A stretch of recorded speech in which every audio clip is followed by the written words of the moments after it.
Ladies and gentlemen, welcome back to another episode. Today we are here with CA Altaf Tubu,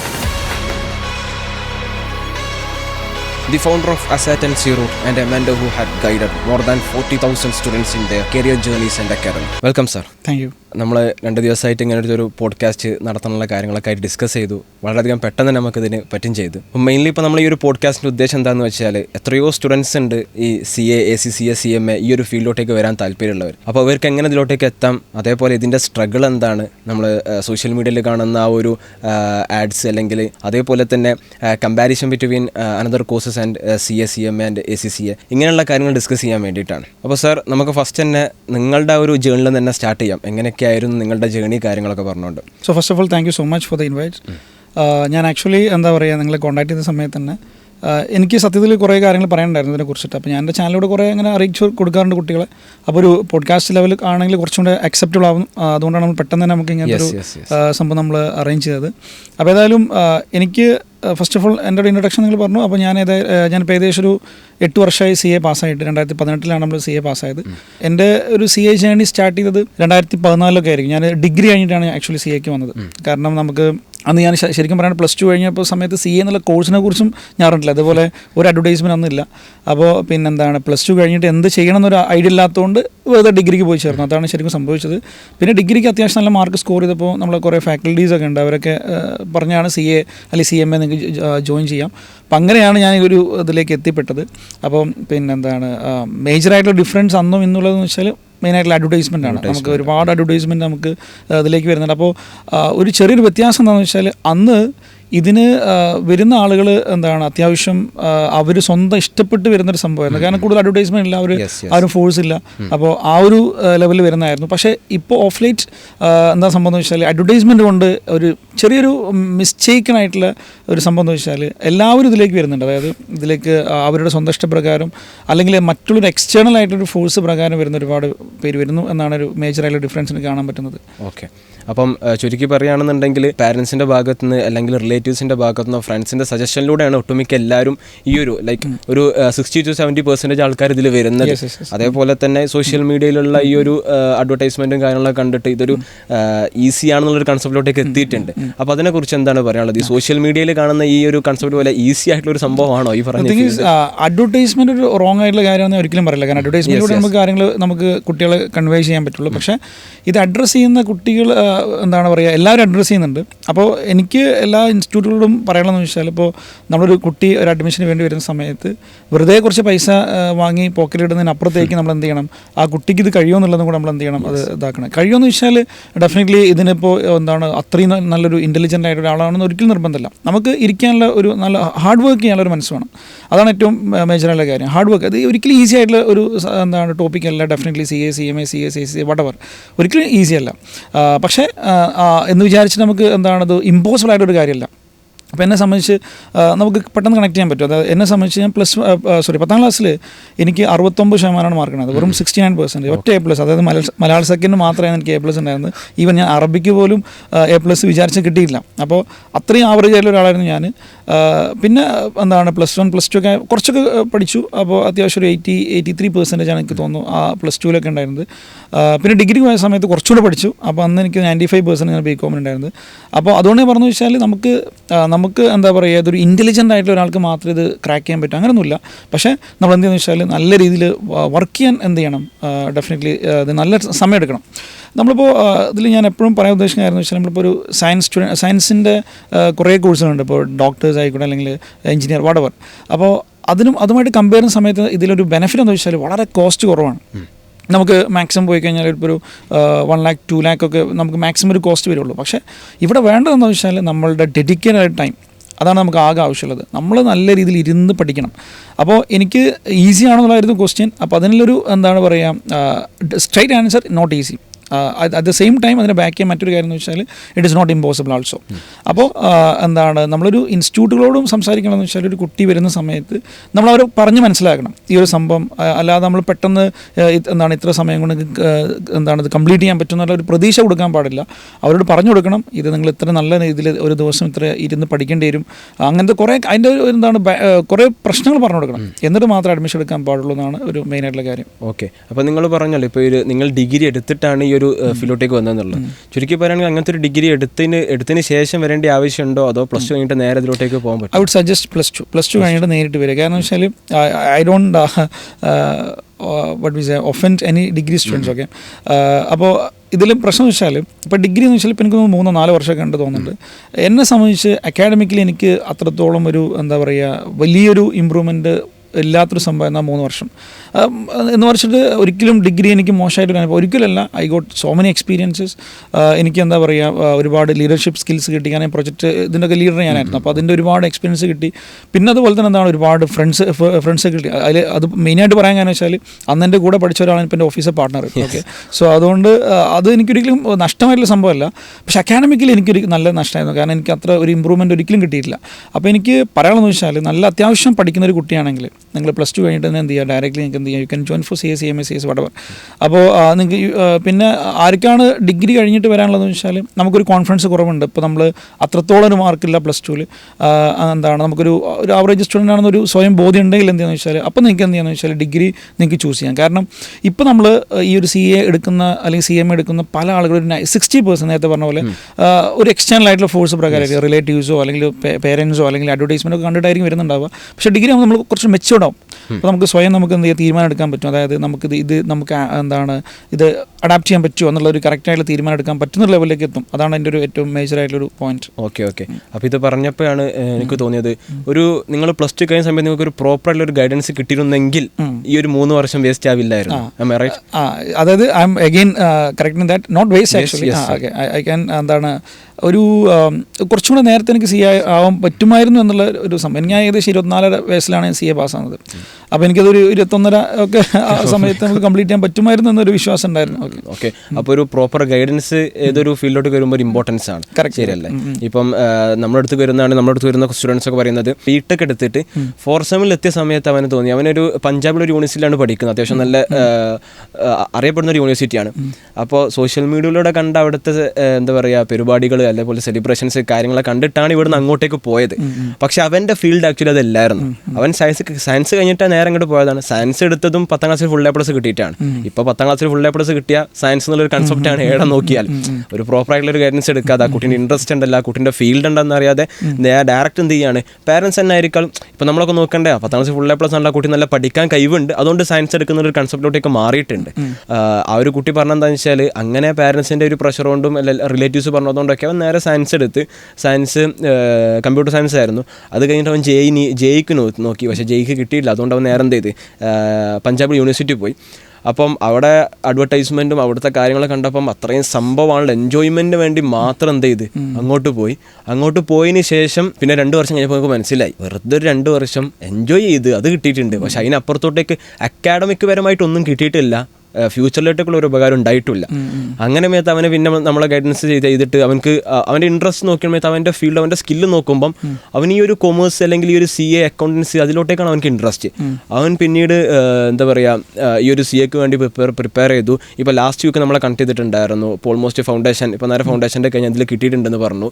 ഇനിയിപ്പോൾ next എക്സാമിന് വേണ്ടി prepare ചെയ്യാമെന്ന് പറഞ്ഞു. അപ്പോൾ ഈ ഒരു കരിയർ ഗൈഡൻസിൻ്റെ ഇമ്പോർട്ടൻസ് അത്രയും ഉണ്ട്. നമ്മളിപ്പോൾ 2-3 വർഷം പഠിച്ചതിന് ശേഷം അത് വേസ്റ്റ് ആവുക എന്ന് പറഞ്ഞാൽ ഇതിനേക്കാളൊക്കെ അപ്പുറത്തേക്ക് ആ ഒരു കുട്ടിക്കുണ്ടായ റിഗ്രറ്റ് ആണ്. 2 വർഷം വെറുതെ അങ്ങോട്ട് വേസ്റ്റ് ആയി. ഇപ്പോൾ 2 വർഷം പറഞ്ഞ ആൾക്കാർക്ക് സാധാരണ പോലെയാണ്. 2 വർഷമല്ല, ഇനി 1 വർഷം കൂടി. പക്ഷേ ഒരു വർഷത്തെ സമയത്തിൻ്റെ ആ ഒരു നമ്മൾ എടുത്ത് നോക്കുകയാണെന്നുണ്ടെങ്കിൽ അത്രയും ഇമ്പോർട്ടൻ്റ് ആയിട്ടുള്ളൊരു കാര്യമാണ്. ഇപ്പോൾ നമ്മൾ നോക്കുന്ന സമയത്ത് ഈ ഒരു ഞാൻ പറഞ്ഞതുപോലെ ഈ കുട്ടി സയൻസ് എടുത്തിട്ടാണ് ഈ ഇതിലോട്ടേക്ക് വന്നത്. അപ്പോൾ ഈ സയൻസ്, ഹ്യൂമാനിറ്റീസ്, കൊമേഴ്സ് എടുത്ത സ്റ്റുഡൻസിന് മാത്രമാണോ ഈ CA പറഞ്ഞ സംഭവം? ഇത് ആക്ച്വലി എന്താണ് പറയുക എല്ലാ സ്ഥലത്തും ഞാനിങ്ങനെ പോകുന്ന സമയത്ത് പറഞ്ഞ സംഭവമാണ്. ഇപ്പോൾ നമ്മളുടെ ഒരു ക്ലാസ്സിൽ ഇപ്പോൾ ഞാനിപ്പോൾ ഏകദേശം ഒരുപാട് സ്റ്റുഡൻസിനെ പഠിപ്പിച്ചിട്ടുണ്ട്. അപ്പോൾ എനിക്ക് കമ്പാരിറ്റീവ് മനസ്സിലാക്കി സയൻസ് സ്റ്റുഡൻസ് ആണ് കൂടുതൽ പെട്ടെന്ന് പാസ്സാകുന്നത്. അതിൻ്റെ റീസൺ എന്താണെന്ന് വെച്ചാൽ അതിനൊരു ഒരു കറക്റ്റായിട്ടൊരു റീസൺ എന്താണെന്ന് വെച്ചാൽ നമ്മൾ +2+1 നമ്മൾ ഈ ഒരു കൊമേഴ്സ് സ്റ്റുഡൻസും സയൻസ് സ്റ്റുഡൻസും തമ്മിൽ മേജർ ഡിഫറൻസ് അക്കൗണ്ടിങ് ആണ്. അക്കൗണ്ടൻസി എന്നുള്ള സബ്ജക്റ്റാണ് ശരിക്കും പറയുകയാണെങ്കിൽ ഒരു കംപ്ലീറ്റ് ഒരു വ്യത്യാസമുള്ളത്. ഈ +1+2 സ്റ്റുഡൻസിനൊക്കെ അക്കൗണ്ടിങ് പഠിക്കാൻ വേണ്ടി ശരിക്ക് നമുക്ക് ഹവറിലേക്ക് ഇപ്പോൾ +2ലാണ് ശരിക്കും നമ്മളൊരു അക്കൗണ്ട്സ് പഠിക്കുന്നെങ്കിൽ ഒരു ഹവറിലേക്ക് കൺവേർട്ട് ചെയ്യുകയാണെങ്കിൽ നമുക്കിപ്പോൾ ഒരു 365 ഡേയ്സ് ഒരിക്കലും ക്ലാസ് ഉണ്ടാവില്ലല്ലോ. അവർക്കൊരു വർക്കിംഗ് ഡേ ആയിട്ട് വരുന്ന ചിലപ്പോൾ 280 ഡേയ്സ് ഒക്കെ വരിക. അതിൽ തന്നെ വേറെയും കുറേ ലീവൊക്കെ പോയിട്ട് ഇവർ ഞാനൊരു +2 ഫാക്കൽറ്റിയുമായിട്ട് സംസാരിച്ച സമയത്ത് എന്ന് വെച്ചാൽ അവർ ഒരു പീരീഡ് കഴിഞ്ഞിട്ട് അടുത്തൊരു പീരീഡിലേക്ക് പോകുന്ന ആ ഒരു ടൈമൊക്കെ ഒഴിവാക്കിയിട്ട് ശരിക്കും പറയുകയാണെങ്കിൽ ഒരു +2 സ്റ്റുഡൻസിനൊക്കെ അക്കൗണ്ടിങ് പഠിപ്പിക്കാൻ ഒരു വർഷം ഒരു 60 or 70 hours മാത്രമേ കിട്ടുള്ളൂ. വെറും 60-70 മണിക്കൂർ അവർക്ക് മാക്സിമം എഫക്റ്റീവായിട്ട് കിട്ടുള്ളൂ. അതിലാണ് ഈ അക്കൗണ്ടിങ് പഠിക്കുന്നത്. ഈ ഒരു വ്യത്യാസം മാത്രമാണ് ഒരു കൊമേഴ്സ് സ്റ്റുഡൻസ്, സയൻസ് സ്റ്റുഡൻസ് തമ്മിലുള്ളത്, അല്ലെങ്കിൽ ഹ്യൂമാനിറ്റീസ് സ്റ്റുഡൻസും തമ്മിലുള്ളത്. അപ്പോൾ നമ്മളിപ്പോൾ ഏതൊരു ഇൻസ്റ്റിറ്റ്യൂട്ട് ആണെങ്കിലും നമ്മളിപ്പോൾ നമ്മളൊക്കെ ചെയ്യുന്ന എങ്ങനെ വെച്ചാൽ ഒരു സയൻസ് സ്റ്റുഡൻസ്ക്ക് വരുന്ന സമയത്ത് അവർക്ക് അക്കൗണ്ടിങ്ങിൻ്റെ ബേസ് പറഞ്ഞു കൊടുക്കും. അത് നമുക്ക് ഏകദേശം ഒരു 10 ദിവസമാണ് നമ്മൾ മാറ്റി വെക്കുക. ഈ 10 ദിവസമാണ് ഒരു ദിവസം 8 മണിക്കൂറൊക്കെ വെച്ചിട്ടുള്ള ക്ലാസ് ഉണ്ടാവും. 8 മണിക്കൂറായിരിക്കും നമുക്ക് ഉണ്ടാവുക ഏകദേശം. അപ്പോൾ 80 മണിക്കൂർ, അതായത് അവർ പഠിച്ചതിലേറെ കൂടുതൽ നമ്മൾ എന്ത് ചെയ്തു, ആ ഒരു 10 ദിവസം കൊണ്ട് പഠിപ്പിച്ചു. അപ്പോൾ ആ ഒരു വ്യത്യാസമാണ് ശരിക്കും എന്താണ് ഒരു +2 സ്റ്റുഡൻറ്റ്, അതായത് മീൻസ് കൊമേഴ്സ് സ്റ്റുഡൻസും മറ്റുള്ള സ്റ്റുഡൻസും തമ്മിൽ വ്യത്യാസം. പിന്നെ വേറെ കാര്യം എന്ന് വെച്ചാൽ ഈ കൊമേഴ്സ് സ്റ്റുഡൻസിന് കുറച്ചും കൂടെ എന്താണെന്ന് വെച്ചാൽ ഒരു ഹെഡ് വെയിറ്റ് ഉണ്ടാവും. ഞങ്ങൾക്ക് അക്കൗണ്ടിങ് അറിയാം എന്നുള്ള രീതിയിൽ അവർ ഓൾറെഡി പഠിച്ചാണല്ലോ. പക്ഷേ അവർ പഠിച്ചതല്ല നമ്മൾ ശരിക്കും പറഞ്ഞാൽ ഫൗണ്ടേഷനിൽ പഠിക്കുക. അപ്പോൾ എന്ത് ചെയ്യും, സയൻസ് സ്റ്റുഡൻസും ഹ്യൂമാനിറ്റീസ് സ്റ്റുഡൻസും അവർക്ക് ആ ഒരു തിരിച്ചറിവുണ്ട്, അവർക്ക് അറിയില്ല. അപ്പോൾ അവർ കൂടുതൽ എഫേർട്ട് ഇടും. അപ്പോൾ ആ ഒരു കാരണം കൊണ്ടാണ് സയൻസ് സ്റ്റുഡൻസ് കുറച്ചും കൂടെ കൂടുതൽ പാസ്സാവുള്ളൊരു കാരണം. ഇനിയിപ്പോൾ നിങ്ങൾ ചോദിക്കുകയാണ് 10ാം ക്ലാസ് കഴിഞ്ഞിട്ട് ഏറ്റവും നല്ലത് എന്താണെന്ന്, CA ക്ക് വരാൻ ആഗ്രഹമുള്ള ഒരാളാണെങ്കിൽ ഏറ്റവും ബെസ്റ്റ് ഓപ്ഷൻ എന്ന് വെച്ചാൽ കൊമേഴ്സ് വിത്ത് മാത്സ്. അതാണ് ഏറ്റവും നല്ല ഓപ്ഷൻ. കാരണം വെച്ചാൽ നമുക്ക് മാത്തമാറ്റിക്സിൻ്റെ ഒരു കംപ്ലീറ്റ് ആയിട്ട് വേണ്ട, പക്ഷേ നല്ലൊരു ബേസ് അറിഞ്ഞിട്ട് നിർബന്ധമാണ്. അപ്പോൾ കൊമേഴ്സ് വിത്ത് മാത്തമാറ്റിക്സ് ഉണ്ടെങ്കിൽ അതായിരിക്കും ഏറ്റവും ബെറ്റർ ആയിട്ടൊരു ചോയ്സ്. പക്ഷേ ഞാൻ പറഞ്ഞ പോലെ തന്നെ ഈ സയൻസ് സ്റ്റുഡൻസും ഹ്യൂമാനിറ്റീസും എല്ലാവർക്കും പറ്റും.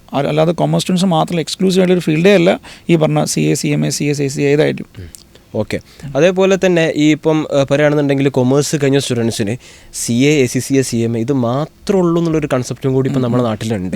അപ്പം അതിനെക്കുറിച്ച് എന്താണ് പറയാനുള്ളത്? ഇപ്പോൾ ഇതിൽ ഒരു പക്ഷേ ഇത്രയും കാട്ട് പഠിക്കാൻ ഒരു താല്പര്യം ഇല്ലാത്തോ അല്ലെങ്കിൽ അത്രയും കാട്ട് ഒരു സ്കിൽഡ് ആയിട്ടുള്ള ഒരാളല്ല എന്നുണ്ടെങ്കിൽ അവരോട് എന്താണ് പറയാനുള്ളത്? അതായത് നമ്മളുടെ ശരിക്കും കൊമേഴ്സിൻ്റെ ഏറ്റവും അത്യാവശ്യം ടഫസ്റ്റ് ആയിട്ടുള്ള കോഴ്സുകളാണ് ഇപ്പോൾ നമ്മൾ മാർക്കറ്റിലൊക്കെ അവൈലബിൾ ആയിട്ടുള്ള സംഭവം.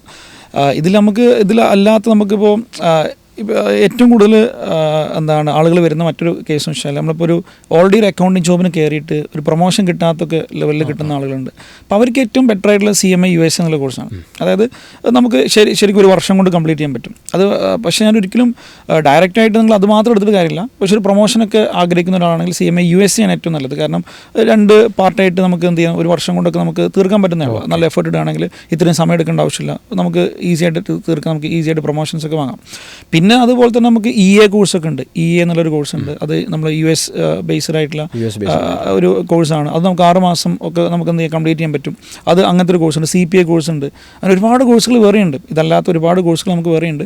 പിന്നെ അതൊന്നും അങ്ങോട്ടൊന്നും പോകേണ്ട ആവശ്യം നമുക്ക് നമുക്ക് നല്ല രീതിയിൽ തന്നെ ഒരു അക്കൗണ്ടിങ്ങിൻ്റെ കുറേ കോഴ്സ് എടുത്ത് പഠിച്ചാൽ നമുക്ക് എന്ത് ചെയ്യാം, അത്യാവശ്യം നല്ലൊരു സാലറി ഒക്കെ വർക്ക് ചെയ്യാം. അതായത് ഞാൻ പറഞ്ഞത് ഇങ്ങനെ എഫേർട്ട് ഇടാൻ ആഗ്രഹമില്ലാത്ത ആളുകളാണെങ്കിൽ നല്ലൊരു അക്കൗണ്ടിങ് കോഴ്സ് എടുക്കുക, പഠിക്കുക. അത് കുറച്ചൊരു ഇൻറ്റേൺഷിപ്പ് ഏതെങ്കിലും ഒരു CA, CMA ഒക്കെ ഫേമിൽ പോയിട്ടൊരു 6 മാസം ഒരു ട്രെയിനിങ് കൂടി ചെയ്യുകയാണെങ്കിൽ they can easily get A good job. Okay. അതേപോലെ തന്നെ ഇത് പറഞ്ഞപ്പോഴാണ് എനിക്ക് തോന്നിയത്, ഈ ഒരു CA, ACCA, CMA പറഞ്ഞ ഈ ഒരു സംഭവം ഉണ്ടല്ലോ, ഇത് ഗവൺമെൻറ് ജോബിനാണോ അതോ പ്രൈവറ്റ് സെക്ടറാണോ? ഇതൊരു സംഭവമുണ്ട്. ഇത് ശരിക്കും പറയുകയാണെങ്കിൽ ഇത് ഞാൻ പല സ്ഥലങ്ങളും പോകുന്ന സമയത്ത്, എസ്പെഷ്യലി ഞാൻ എൻ്റെ റിലേറ്റീവ്സിൻ്റെ വല്ല ഫാമിലി ഫംഗ്ഷനൊക്കെ പോകും, നമ്മൾ കല്യാണത്തിന് പോകുന്ന സമയത്ത്, അപ്പോൾ എന്നോട് പല ആളുകളും പറയേണ്ടത് ഗവൺമെൻറ് ജോബാണോ, ഗവൺമെൻറ് ജോബ് അല്ലല്ലോ, അപ്പോൾ PSC ട്രൈ ചെയ്തിടേ. ഞാൻ CA പാസ്സായാലും അത്രയും 5 വർഷം കഷ്ടപ്പെട്ട് പാസ്സായിട്ട് പിന്നെ അവർ പറയാണ് നിങ്ങൾക്ക് PSC ട്രൈ ചെയ്തിടേ. അപ്പോൾ ഇതിൽ ആദ്യം മനസ്സിലാക്കേണ്ട കാര്യം എന്ന് വെച്ചാൽ it is not a government job. Government ജോബല്ല. പക്ഷേങ്കിൽ നമ്മൾ ഈ CA, CMA, CS ഒക്കെ എന്തിനെ കൊണ്ടുവന്ന് വെച്ചാൽ ഇപ്പോൾ നമ്മുടെ നാട്ടിൽ ഒരുപാട് ബിസിനസ് നടക്കുന്നുണ്ട്. അപ്പോൾ ബിസിനസ്സിനൊക്കെ ടാക്സ് അടക്കണമെങ്കിൽ എന്ത് ചെയ്യണം, അവർ കറക്റ്റായിട്ട് എത്ര സെയിൽസ്, എത്ര പർച്ചേസ്, അങ്ങനെ എല്ലാം എന്ത് ചെയ്യണം, അവർ റെക്കോർഡ് ചെയ്യണം. ഈ റെക്കോർഡ് ചെയ്തിട്ട് എന്ത് ചെയ്യണം, അതിൻ്റെ ബേസിലാണ് അവർ ടാക്സ് എടുക്കുക. പക്ഷേ ആരും നോക്കാല്ലെങ്കിൽ എന്താ സംഭവിക്കാം, അവർ സെയിൽസ് കുറച്ച് കാണിക്കും, എക്സ്പെൻസ് കൂട്ടി കാണിക്കും, അങ്ങനെ പ്രോഫിറ്റ് കുറച്ച് കാണിക്കും, അങ്ങനെ ഗവൺമെൻറ്റിലേക്ക് ടാക്സ് കിട്ടാത്ത ഒരു അവസ്ഥ വരും. അപ്പോൾ ഇതിനെ ശരിക്കും പിടിക്കാൻ വേണ്ടിയിട്ടാണ് ഗവൺമെൻറ് തന്നെ മുന്നിട്ട് ഇറങ്ങിയിട്ട് നമ്മൾ പാർലമെൻറ്റ് അണ്ടറിൽ ഒരു ആക്ട് ഉണ്ടാക്കിയിട്ട് അതിലാണ് നമ്മൾ എന്ത് ചെയ്തത്, ഈ പറഞ്ഞ ഒരു സംഭവം കൊണ്ടുവന്നത്. നമ്മൾ CA, CMA, CS ഒക്കെ ഈ ഒരു പർപ്പസിനെ കൊണ്ടുവന്നത്. അതായത് ഗവൺമെൻറ് ആളുകളാണ്, എന്നുവെച്ചാൽ ഗവൺമെൻറ് നേരിട്ട് അപ്പോയിൻറ്റ് ചെയ്യുക. ഇപ്പോൾ നമ്മളൊരു അതിന് വളരെ സിമ്പിളായിട്ടൊരു എക്സാമ്പിൾ എന്താണിത്, ഗവൺമെൻറ് ജോബാണോ എന്ന് CA, CMA ഒക്കെ ഗവൺമെൻറ് ജോബാണോ എന്നത് മനസ്സിലാക്കാൻ വേണ്ടി സിമ്പിൾ എക്സാമ്പിൾ ഓർത്താൽ മതി. ഇപ്പോൾ നമ്മുടെ നാട്ടിൽ ഡോക്ടേഴ്സ് ഉണ്ടാവും.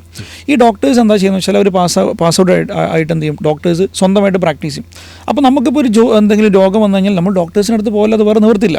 അപ്പോൾ അവർ പ്രൈവറ്റായിട്ടായിരിക്കും ബേസിക്കലി വർക്ക് ചെയ്യുന്നുണ്ടാവുക. പക്ഷേ അവരുടെ അടുത്ത് പോലും നിർബന്ധമാണ്. അല്ലേ? അപ്പോൾ അതേപോലെയാണ് നമ്മൾ CA CMA CS ഒക്കെ, അതായത് അവർ പാസ് ഔട്ട് ആവുന്നത് ഈ പറഞ്ഞ റൂട്ടിലൂടെയാണ്. ഗവൺമെൻറ് തരുന്ന കോഴ്സാണ്, ഗവൺമെൻറ് തരുന്ന സിലബസാണ്, അതൊക്കെ പഠിച്ചിട്ടാണ് നമ്മൾ എന്ത് ചെയ്യുന്നത്, പാസ്സാവുക. പക്ഷേ പാസ്സായിട്ട് നമുക്ക് എന്ത് ചെയ്യാം, നമുക്ക് സ്വന്തമായിട്ട് ഇതേപോലെ ഡോക്ടേഴ്സിൽ പോലെ പ്രാക്ടീസ് ചെയ്യാൻ പറ്റും. അത് ഈ ടാക്സിൻ്റെ ആവശ്യം വരുന്ന സമയത്ത് നമ്മുടെ അടുത്ത് വലിയ നിർബന്ധമാണ്. മറ്റേ രോഗം വന്ന ഡോക്ടേഴ്സിൻ്റെ അടുത്ത് പോകുന്ന പോലെ നമ്മൾ ടാക്സുമായി ബന്ധപ്പെട്ട്, ടാക്സുമായി ഞാൻ വെറുതെ പറഞ്ഞോട്ടെ, ടാക്സ് മാത്രമല്ല ഒരുപാട് കാര്യങ്ങൾ അക്കൗണ്ട്സുമായി ബന്ധപ്പെട്ടോ അങ്ങനെ എന്ത് കാര്യങ്ങളുണ്ടെങ്കിലും നമ്മുടെ അടുത്ത് വലിയ നിർബന്ധമായിരിക്കും. ഓക്കെ, അപ്പോൾ നിങ്ങൾ പരസ്യത്തിൽ കാണുന്ന പോലെ അല്ലെ, ഒപ്പിന് ലക്ഷം എന്നുള്ള സംഭവം, ആ ലക്ഷം കിട്ടുമെന്നില്ല ഞാൻ പിന്നെ പറയാം. നമ്മൾ ആ ഒപ്പിടുന്നെങ്കിൽ നമ്മുടെ അടുത്ത് വരണം അല്ലേ? അപ്പോൾ ഗവൺമെൻറ് ജോബ് അല്ല ശരിക്കും പറയുകയാണെങ്കിൽ, പക്ഷേ ഗവൺമെൻറ് ഉണ്ടാക്കിയ കോഴ്സാണ്, ഗവൺമെൻറ്റാണ് എക്സാം കണ്ടക്ട് ചെയ്യുക. അത് നമ്മൾ പാർലമെൻറ്റ് അണ്ടറിൽ ICAI എന്നുള്ള ഒരു ബോഡിയാണ് ഇതൊക്കെ കണ്ടക്ട് ചെയ്യുക. അപ്പോൾ അവരാണ് നമ്മൾ അപ്പോയിൻറ്റ് ചെയ്യുക, പക്ഷേ അത് ഗവൺമെൻറ് ജോബ് അല്ല. ഓക്കെ, അപ്പാർട്ട് ഫ്രം ദാറ്റ്, ഇപ്പം അതിനൊക്കെ അപ്പുറത്തോട്ടൊക്കെ നോക്കുകയാണെന്നുണ്ടെങ്കിൽ ഈ ഒരു കോഴ്സ് നിന്ന് മാറി നിൽക്കുകയാണെന്നുണ്ടെങ്കിൽ നിങ്ങളൊരു ഇത്രയും വർഷമുള്ള ഓൾമോസ്റ്റ് 8 years അല്ലേ, 8 years എക്സ്പീരിയൻസ് ഉള്ള ഒരു CA ആണ്. അപ്പം ഒരു സ്റ്റാർട്ടപ്പ് ബിൽഡ് ചെയ്യുന്ന ഒരാളാണെന്നുണ്ടെങ്കിൽ, അല്ലെങ്കിൽ ഒരു കമ്പനി ബിൽഡ് ചെയ്യാൻ നോക്കുന്ന ഒരാളാണെന്നുണ്ടെങ്കിൽ, ഏത് സമയത്താണ് ഇങ്ങനത്തെ ഒരു CA അല്ലെങ്കിൽ അക്കൗണ്ടൻസ് കാര്യങ്ങളിലോട്ടേക്ക് ഒരാളെ എന്താ പറയുക ഹയർ ചെയ്യേണ്ടത്? കാരണം ഇപ്പം ഞാനൊരു സ്റ്റാർട്ടപ്പ് ബിൽഡ് ചെയ്യുന്നുണ്ട്, അപ്പോൾ നമുക്കൊക്കെ ഉള്ളൊരു കൺഫ്യൂഷനാണ്. സ്റ്റാർട്ടപ്പ് ബിൽഡ് എത്രയോ കേരളത്തിലെ ഓൾമോസ്റ്റ് നമ്മളിപ്പോൾ ഒരു ജെൻജി നോക്കുകയാണെന്നുണ്ടെങ്കിൽ എല്ലാവരും ബിസിനസ് സ്റ്റാർട്ടപ്പുള്ള കൺസെപ്റ്റിലാണ്. അപ്പോൾ അവർക്കൊക്കെ അറിയേണ്ട ഒരു കാര്യമുണ്ട് ഈ അക്കൗണ്ടൻസ് എന്ന് പറയുന്ന കാര്യം. അപ്പോൾ അതിനെക്കുറിച്ച് എന്താണ് പറയാനുള്ളത്? അതിൽ നമ്മൾ ഒരു പ്രശ്നം വെച്ചാൽ, ഇപ്പോൾ നമ്മൾ ഒരു സ്റ്റാർട്ടപ്പ് ചെയ്യുകയാണെങ്കിൽ പല ആളുകൾക്കും ഒരു ഫിനാൻഷ്യലി ഉള്ളൊരു ബുദ്ധിമുട്ട് ഫസ്റ്റ് ഉണ്ടാവും. അതുകൊണ്ട് അവർ നോർമലി എന്താ വെച്ചാൽ സ്വന്തമായിട്ട് എന്താണ് ഈ പറഞ്ഞ അക്കൗണ്ട്സും സിസ്റ്റം ഒക്കെ സെറ്റ് ചെയ്യും. അപ്പോൾ പക്ഷേ അറ്റ് ദ സെയിം ടൈം നമ്മളൊരു സീനെടുത്ത് പോകുന്ന സമയത്ത് ഡെഫിനറ്റ്ലി അത്യാവശ്യം നല്ല ചാർജ് ചെയ്യും, അല്ല നമ്മൾ ചെയ്ത് കൊടുക്കില്ല. അപ്പോൾ എൻ്റെ ഒരു സജഷൻ എന്ന് വെച്ചാൽ, ഫസ്റ്റ് നമ്മൾ എന്ത് ചെയ്യുകയെന്ന് വെച്ചാൽ, നിങ്ങളൊരു വേണമെങ്കിൽ ഇതല്ലാതെ ചെയ്യുന്ന കുറേ ടീംസ് ഉണ്ട്, അതായത് CA അല്ലാതെ നമുക്ക് അതിനൊക്കെ ഫോർമേഷനൊക്കെ വേണമെങ്കിൽ നമുക്ക് എന്ത് ചെയ്യാം, അവരൊക്കെ അപ്രോച്ച് ചെയ്യാം. പക്ഷേ നമ്മൾ ഏറ്റവും കൂടുതൽ നമ്മൾ എന്താണ്, ഒന്ന് നമ്മൾ സ്റ്റാറ്റ്യൂട്ടറി ആയിട്ടൊരു സംഭവമുണ്ട്, നമ്മൾ ഇത്ര ടേൺ ഓവറിന് മുകളിലായാൽ നിർബന്ധമായിട്ട് നമ്മൾ എന്ത് ചെയ്യേണ്ടി വരും, CA വേണ്ടി വരും. അപ്പോൾ അതിനപ്പുറത്തേക്ക് നമ്മൾ ഏറ്റവും കൂടുതൽ വേണ്ടതെന്ന് വെച്ചാൽ, ഒരു സ്റ്റാർട്ടപ്പ് തുടങ്ങിയിട്ട് നമ്മൾ ഒരു എക്സ്പാൻഷനൊക്കെ പോകുന്ന സമയത്ത് നിർബന്ധമായിട്ട് എന്ത് ചെയ്യണം, നമ്മൾ ഈ പറഞ്ഞ സിസ്റ്റം സെറ്റ് ചെയ്യണം. ആ സിസ്റ്റം സെറ്റ് ചെയ്യാൻ നമുക്ക് എന്ത് ചെയ്യണം, ഇതേപോലെ നമുക്ക് നല്ലൊരു എക്സ്പേർട്ട് ആയിട്ടുള്ള ഒരാളുടെ സഹായം വേണം.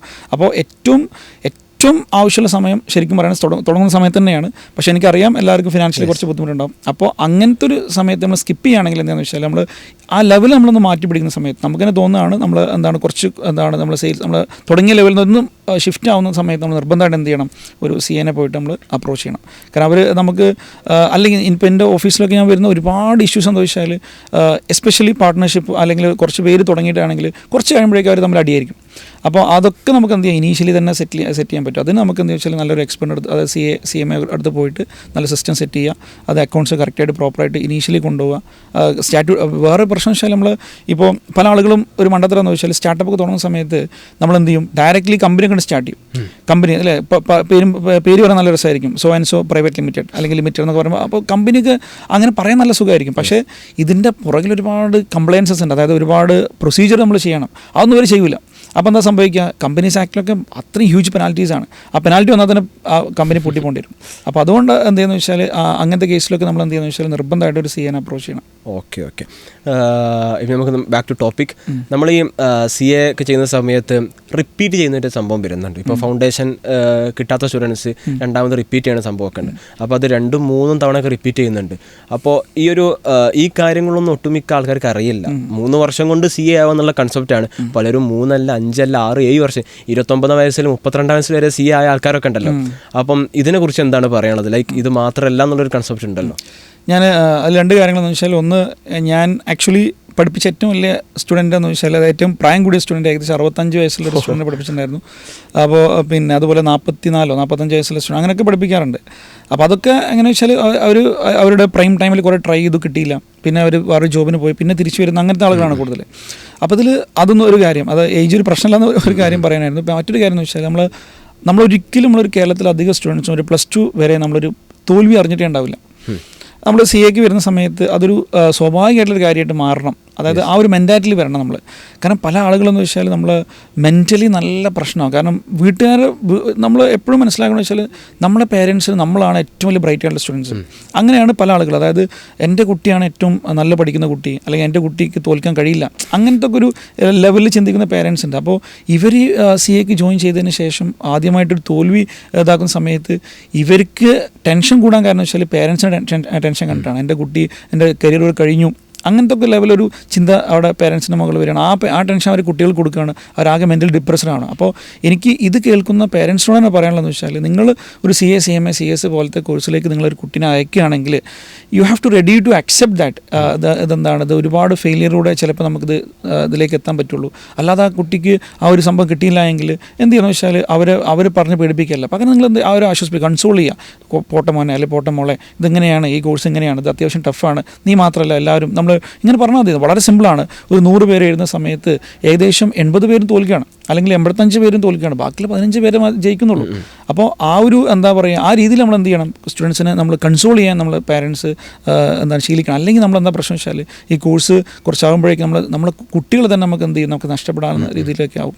ഓക്കെ. അപ്പോൾ ഇത് പറഞ്ഞ സമയത്താണ് നിങ്ങൾ ഈ ഒരു CA ചെയ്യുന്ന സമയത്ത് അല്ലെങ്കിൽ പഠിക്കുന്ന സമയത്ത് എന്തെങ്കിലും ഒരു ക്വിറ്റ് ചെയ്യണം എന്നുള്ളൊരു കൺസെപ്റ്റ് വന്നിട്ടുണ്ടോ? സത്യം പറഞ്ഞാൽ എൻ്റെ സ്റ്റോറി ചിലപ്പോൾ ഞാൻ ഇൻസ്റ്റാഗ്രാമിൽ ഷെയർ ചെയ്യാറുണ്ട്. എൻ്റെ ഉമ്മ കൂലി വർക്കറാണ്, അതായത് ഉമ്മ കൂലിപ്പണിക്ക് പോയിട്ടാണ് എന്നെ പഠിപ്പിക്കുന്നത്. അപ്പോൾ എനിക്ക് ഒറ്റ ഓപ്ഷൻ ഉണ്ടായിരുന്നുള്ളൂ, ഒന്നെങ്കിൽ ആ അറ്റംപ്റ്റ് ജയിക്കുക, അല്ലെങ്കിൽ ഇത് ഒഴിവാക്കാം. അപ്പോൾ അതുകൊണ്ട് ഞാൻ മാക്സിമം എഫേർട്ട്, ഞാൻ ഡിഗ്രി കഴിഞ്ഞിട്ട് ഞാൻ ഫൗണ്ടേഷൻ റൂട്ടിലാണ് പോയത്. ശരിക്കും നമ്മൾ ഡിഗ്രി കഴിഞ്ഞാൽ നമുക്ക് നേരിട്ട് സെക്കൻഡ് ലെവലിലേക്ക് പോകാം. പക്ഷേ എനിക്കൊന്ന് അറിയണം ഈ കോഴ്സിലേക്ക് ചെയ്യാൻ പറ്റുമെന്ന് അറിയാൻ വേണ്ടിയിട്ടാണ് ഞാൻ ഫൗണ്ടേഷൻ ആദ്യം പഠിച്ചിട്ട് പിന്നെ ഇൻ്ററിലേക്ക് പോയത്. അപ്പോൾ എനിക്ക് ആകെ ഒരു ഓപ്ഷനേ ഉണ്ടായിരുന്നുള്ളൂ, ഒന്നെങ്കിൽ ജയിക്കുക അല്ലെങ്കിൽ ക്വിറ്റ് ചെയ്യുക. കാരണം എനിക്ക് പിന്നെ വീണ്ടും ഉമ്മ അവിടെ പണിയിരിക്കുകയാണ്, അപ്പോൾ ഞാൻ വീണ്ടും ഇങ്ങനെ പഠിച്ചുകൊണ്ടിരിക്കാൻ പറ്റില്ല. അപ്പോൾ ആ ഒരൊറ്റ എന്താണ് മോട്ടിവേഷൻ ആയിരുന്നു എനിക്ക് ഉണ്ടായിരുന്നത്. അപ്പോൾ അതുകൊണ്ട് എനിക്ക് ക്വിറ്റ് ചെയ്യുന്നുള്ളൊരു സംഭവമല്ല, തോൽക്കുകയാണെങ്കിൽ ക്വിറ്റ് ചെയ്യണം, ആ ഒരു സംഭവം മാത്രമേ ഉണ്ടായിരുന്നുള്ളൂ. അപ്പോൾ പിന്നെ എൻ്റെ ലൈഫിൽ അങ്ങനത്തെ എന്താണ് CA പഠിക്കുന്ന സമയത്ത് ഇത് ഒഴിവാക്കണം എന്നുള്ളൊരു ചിന്ത വന്നിട്ടേ ഇല്ല. ഓക്കെ. അപ്പം അത്രയും ഒരു സാഹചര്യം നിന്നിട്ടാണ് ഇപ്പോൾ ഇവിടെ എത്തിയത്. Congratulation for that. ഇപ്പോൾ ഫുള്ള് AI ആണ്. AI എല്ലാവരുടെ ജോലി പോക്കും അല്ലെങ്കിൽ റീപ്ലേസ് ചെയ്യുന്നൊക്കെയാണ്. എന്താണ് CA അല്ലെങ്കിൽ ഒരു CA ഈ ലെവലുള്ള ആൾക്കാരുടെ ജോലി AI കൊണ്ടുപോകുമോ?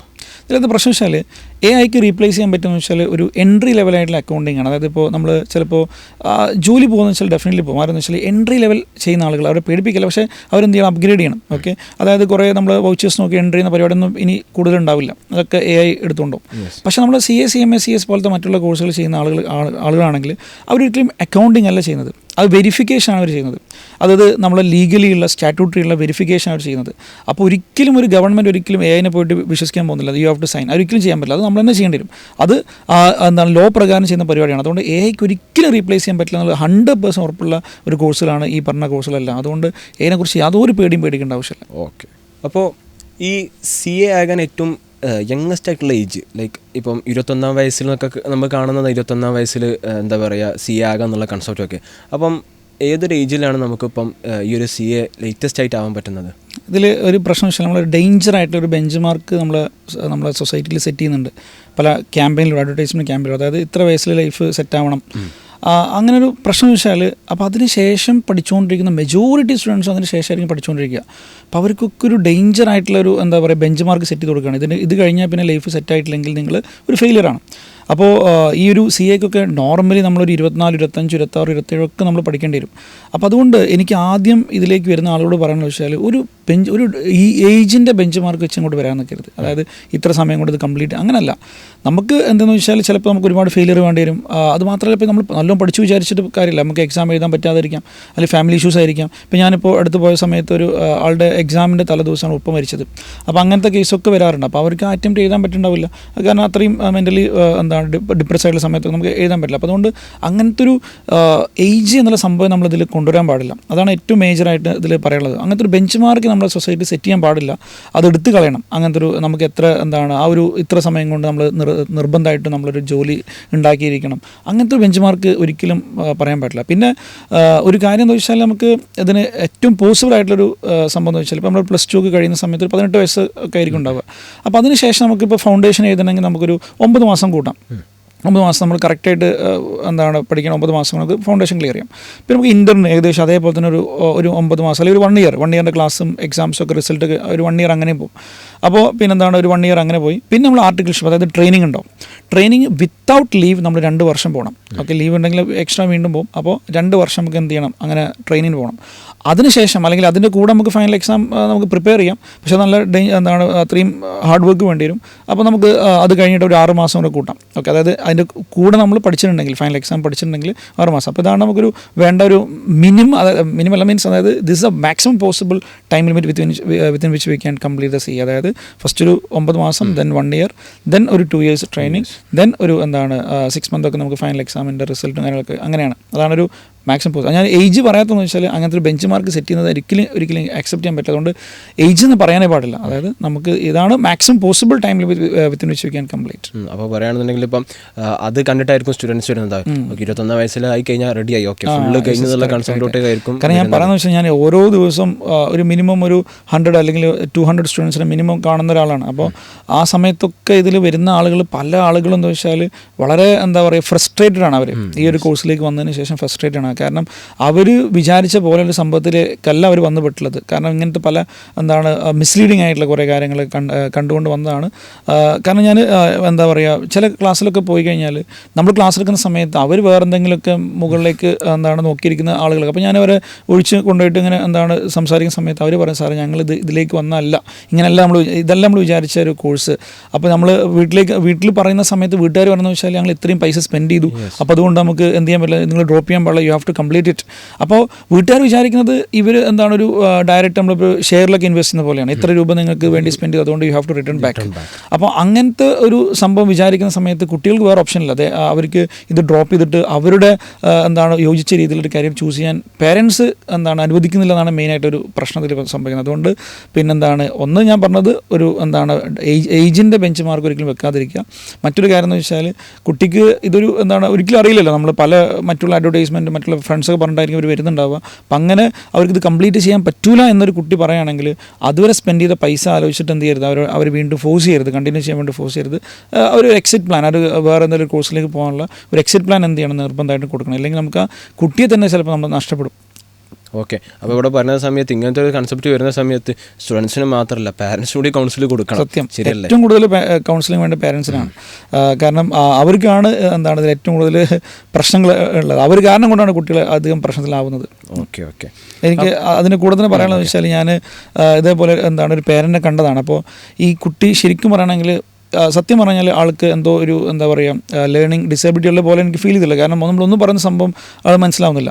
അപ്പോൾ ആളുടെ ഒരു പേരൻ്റ് എന്നെ വിളിച്ചിട്ടുണ്ടായിരുന്നു, അതായത് ഇതിന് ശേഷം വിളിച്ചിട്ടുണ്ടായിരുന്നു. അപ്പോൾ ഞാൻ സത്യത്തിൽ ഞെട്ടിപ്പോയി. അപ്പോൾ ആൾ പറഞ്ഞു വെച്ചാൽ ആ പേരൻറ്റിന് CA പഠിക്കാൻ നല്ല ആഗ്രഹം ഉണ്ടായിരുന്നു, അന്ന് പഠിച്ചിട്ട് ആൾക്ക് പറ്റിയില്ല.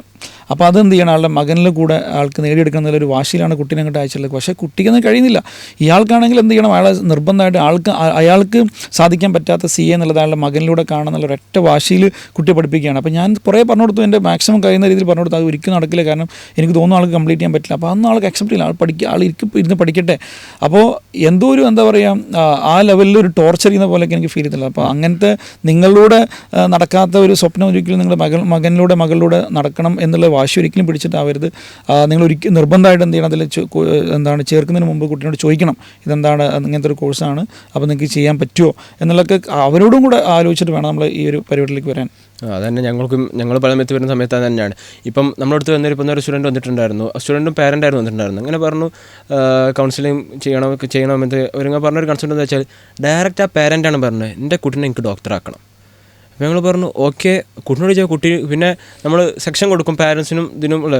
അപ്പോൾ ഈ സമയത്ത് ആ പാരൻ്റ് പറഞ്ഞു, എൻ്റെ കുട്ടീനെ ഞാൻ കുറേ മെനക്കെട്ടതാണ് എന്താകാൻ ഡോക്ടറാവാൻ, പക്ഷേ എനിക്ക് കഴിഞ്ഞിട്ടില്ല, അപ്പോൾ എൻ്റെ കുട്ടീനെ എനിക്ക് എന്തായാലും ഡോക്ടറാക്കണമാണ്. അപ്പോൾ ഓക്കെ, ഞാൻ പറഞ്ഞു ഞങ്ങൾ നിങ്ങളെ കുട്ടീനോട് ചോദിച്ചു നോക്കട്ടെ. മറ്റ് കുട്ടി പറഞ്ഞൊരു കാര്യം എന്താ വെച്ചാൽ 10ാം ക്ലാസ് കഴിയുന്നതിൽ കുട്ടി അനുഭവിക്കുന്നുണ്ട്.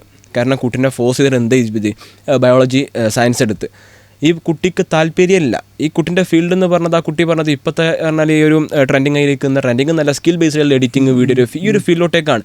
പക്ഷേ ആ കുട്ടി എന്താ പറയുക 10ാം ക്ലാസ് കഴിഞ്ഞ സമയത്ത് തന്നെ ഓൾമോസ്റ്റ് ഒരു മാസം കൊണ്ട് 20,000+ rupees ഏൺ ചെയ്തിട്ടുണ്ട് ഫ്രീലാൻസ് വർക്കിലൂടെ. അപ്പോൾ അതൊന്നും പാരൻസ് മൈൻഡ് ചെയ്യാതെ അതൊക്കെ അവിടെ നിർത്തി വെച്ചിട്ട് ആ കുട്ടിയുടെ ആ ഒരു സ്കില്ല് കംപ്ലീറ്റ്ലി ഡ്രോപ്പ് ചെയ്തിട്ടാണ് +2 എന്താ പറയുക സയൻസിലോട്ടൊക്കെ എടുത്തതും കാര്യം ചെയ്തു. അത് കഴിഞ്ഞിട്ടാണ് ഇവർ കൗൺസിലിംഗ് നമ്മളത് കണ്ടിട്ട് കൗൺസിലിങ്ങോട്ട് വന്നത്. ഈ കുട്ടി പാരൻസിനെ ഫോഴ്സ് ചെയ്താണ് നിങ്ങൾ കൗൺസിലിംഗ് എടുക്കണം പറഞ്ഞിട്ട്. നമുക്ക് അവിടെ കുട്ടീൻ്റെ കൗൺസിലിംഗ് ആവശ്യമില്ലായിരുന്നു. നമ്മൾ ഓൾമോസ്റ്റ് ഒരു 2 hours ആ പാരൻസിനെ കൺവിൻസ് ചെയ്യാൻ എടുത്തിട്ടുണ്ട്. കാരണം നമുക്കൊക്കെ പറയാനുള്ളത് എന്താ വെച്ചാൽ അവരുടെ സ്വപ്നങ്ങൾ അച്ചീവ് ചെയ്യാനുള്ള ഒരു ടൂളായിട്ട് അവരെ മക്കളെ കാണരുത് എന്നുള്ളതാണ്. കാരണം നമ്മളൊക്കെ നോക്കുകയാണെന്നുണ്ടെങ്കിൽ ഈ ഒരു കൺസെപ്റ്റ് ഭയങ്കര പ്രശ്നമാണ്. ആ ഒരു കുട്ടി ഒരു പക്ഷേ സക്സസ് ആയി എന്നുള്ളൂ, ഫോഴ്സ് സക്സസ് ആയി വന്നാലും എന്തിനാണ് ജീവിതകാലം മുഴുവൻ റിഗ്രറ്റ് അടിക്കുക. എനിക്ക് താല്പര്യമുള്ള ജോലി ഞാൻ അങ്ങനെ എടുക്കും, ഫുള്ള് വേറെ ആർക്കോ വേണ്ടിയിട്ട്. നിങ്ങൾ പറഞ്ഞതുപോലെ ക്ലാസ്സിൽ വന്ന് ഇരിക്കുന്നത് ആ ഒരു കുട്ടിയുടെ ചിന്ത അവിടെ അല്ല, കുട്ടി കംപ്ലീറ്റ്ലി വേറെ എവിടെയോ ആണ് കോൺസെൻട്രേറ്റ് ചെയ്യാൻ ഈ പ്രശ്നങ്ങളൊക്കെ വരുന്നുണ്ട്. ഓക്കെ, ഞാൻ അതിൻ്റെ ഇടയിൽ പറഞ്ഞു എന്നുള്ളൂ. നമ്മളൊക്കെ സോഷ്യൽ മീഡിയയിൽ കണ്ടൊരു സംഭവമാണ് ഒരു ഒപ്പിന് ലക്ഷങ്ങൾ വാങ്ങാന്നുള്ളത്. ഇത് ശരിയാണോ? ഈ ലക്ഷങ്ങൾ നമുക്ക് വാരി കൂട്ടാൻ പറ്റുമോ ഒരു ഒപ്പുകൊണ്ട്? ഞാൻ പിന്നെ നമ്മൾ എൻ്റെ ട്രെയിനിങ് സമയത്ത് ഞാൻ ചെയ്തൊരു ഓഡിറ്റഡ് ഫിനാൻഷ്യൽസിലൊക്കെ നമ്മൾ കണ്ടിട്ടുണ്ടായിരുന്നു. പിന്നെന്താണ് ഓഡിറ്റർ ഫീ, അതായത് ഒറ്റ സൈൻ 25 lakhs ഒക്കെയാണ് എൻ്റെ റെമ്യൂണറേഷൻ. 25 എൻ്റെ മുകളിലുള്ള ഒരുപാട് 4 കോടി 5 കോടി ഒരൊറ്റ സൈൻ വാങ്ങുന്നുണ്ട്. പക്ഷേ എൻ്റെ സാറ് പ്രാക്ടീസ് ചെയ്യാൻ തുടങ്ങിയിട്ടുള്ളത് 1990-ലൊക്കെയാണ്. അത് ഞാൻ ജനിച്ചിട്ട് പോലില്ല. അപ്പോൾ അത്രയും വർഷത്തെ എക്സ്പീരിയൻസിന് ശേഷമാണ് അവർ ആ ലെവലിലേക്ക് എത്തിയത്. പക്ഷേ ഇതൊരു അഡ്വർടൈസ്മെൻറ്റിലേക്ക് വരുന്ന സമയത്ത് എന്താണ്, we get an impression that today you pass the CA, tomorrow you're getting so many people queuing for sign, and for each sign you'll get 1 lakh or 2 lakh whatever. അപ്പം അങ്ങനത്തെ ഒരു എന്താ പറയുക അഡ്വർടൈസ്മെൻറ്റിൽ ആ ഒരു മിസ്ലീഡിങ് എന്നുള്ള സംഭവം കയറി വന്നു. അതാണ് പ്രശ്നം. അതായത് ഒപ്പിന് ലക്ഷം കിട്ടും, ഡെഫിനറ്റ്ലി കിട്ടും, ലക്ഷങ്ങൾ മാത്രമല്ല കോടിയും കിട്ടും. അപ്പോൾ പക്ഷേ അതിന് നമുക്ക് സമയമെടുക്കും. അല്ലാതെ നമ്മൾ ഇന്ന് പാസ്സാവുന്നു നാളെ മുതൽ നമ്മളെ വീട്ടിലേക്ക് എന്താണ് ഒരുപാട് പേരിലെ എന്താണ് ക്യൂ നിന്നിട്ട് ഇങ്ങനെ സൈൻ വാങ്ങിക്കുന്നത്, ആ പരിപാടിയല്ല. അത് നമുക്ക് സമയമെടുത്ത് നമ്മൾ ക്ലയൻസിൻ്റെ ഒക്കെ എന്താ പറയുക ഇതിങ്ങനെ ആ ഒരു ടൈം ഒരു ഗ്രാജുവൽ പ്രോസസ്സാണ്, അല്ലാതെ സഡനായിട്ട് പരിപാടിയല്ല. അപ്പോൾ അതാണ് പറയാനുള്ളത്. അപ്പോൾ അത് റോങ് ആണ് ചോദിച്ചാൽ റോങ് അല്ല, പക്ഷേ മിസ്ലീഡിങ് ആണ്. That's A problem. ഓക്കെ. അപ്പം നിങ്ങൾ ഏത് വർഷമാണ് നിങ്ങളുടെ ഈ ഒരു അക്കാഡമിക് അല്ലെങ്കിൽ ഈ ഒരു ഇൻസ്റ്റിറ്റ്യൂഷൻ സ്റ്റാർട്ട് ചെയ്തത്? ഞാൻ ആക്ച്വലി സത്യം പറഞ്ഞാൽ ഞാൻ പ്രാക്ടീസിങ് ആണ് 2018 പാസ്സായ സമയത്ത് പ്രാക്ടീസിങ്ങിലേക്കാണ് ഇറങ്ങിയത്. പക്ഷേ അതും ഞാൻ പറയാമെന്ന് വെച്ചാൽ നമുക്കിപ്പോൾ ഒരു CA പാസ്സായി കഴിഞ്ഞാൽ അല്ലെങ്കിൽ CMA പാസ്സായി കഴിഞ്ഞാൽ we have many options. Okay, അതായത് ഒന്ന് നമുക്ക് എന്ത് ചെയ്യുന്നത് വെച്ചാൽ പ്രാക്ടീസ് ചെയ്യാം. ഏറ്റവും മെയിനായിട്ടുള്ള ഓപ്ഷനാണ് പ്രാക്ടീസിങ്. അതായത് ഒരു CA എന്നുള്ള വില കിട്ടണമെങ്കിൽ അല്ലെങ്കിൽ CMA എന്നുള്ള വില കിട്ടണമെങ്കിൽ CS എന്നുള്ള വില കിട്ടണമെങ്കിൽ നമ്മൾ എന്ത് ചെയ്യണം, പ്രാക്ടീസ് ചെയ്യണം. അവിടെയാണ് നമ്മൾ സൈനിൻ്റെ ഒക്കെ ആവശ്യമുള്ളൂ. അതാണ് മെയിനായിട്ടുള്ള പരിപാടി. പിന്നെയുള്ള ഒരു ഓപ്ഷൻ എന്ന് വെച്ചാൽ നമുക്ക് എംപ്ലോയ്മെൻറ്റ് പോകാം. എംപ്ലോയ്മെൻറ്റ് പോകുന്ന പല കമ്പനീസിൽ, അത് ഇന്ത്യയിൽ മാത്രമല്ല പുറത്ത് നമുക്ക് നല്ല സ്കോപ്പ് ഉണ്ട്. അപ്പോൾ എംപ്ലോയ്മെൻറ്റ് പോകാം. അവിടെ നമുക്ക് സൈനൊന്നും ചെയ്യാൻ പറ്റില്ല, നമ്മൾ ജസ്റ്റ് ഒരു എംപ്ലോയി മാത്രമാണ്. കാരണം നമ്മൾ CA പാസ്സായി കഴിഞ്ഞാൽ ഒന്ന് നമുക്കൊരു മെമ്പർഷിപ്പ് ID ഉണ്ടാവും, അതെല്ലാ പാസ്സായ ആളുകൾക്കും മെമ്പർഷിപ്പ് ID ഉണ്ടാവും.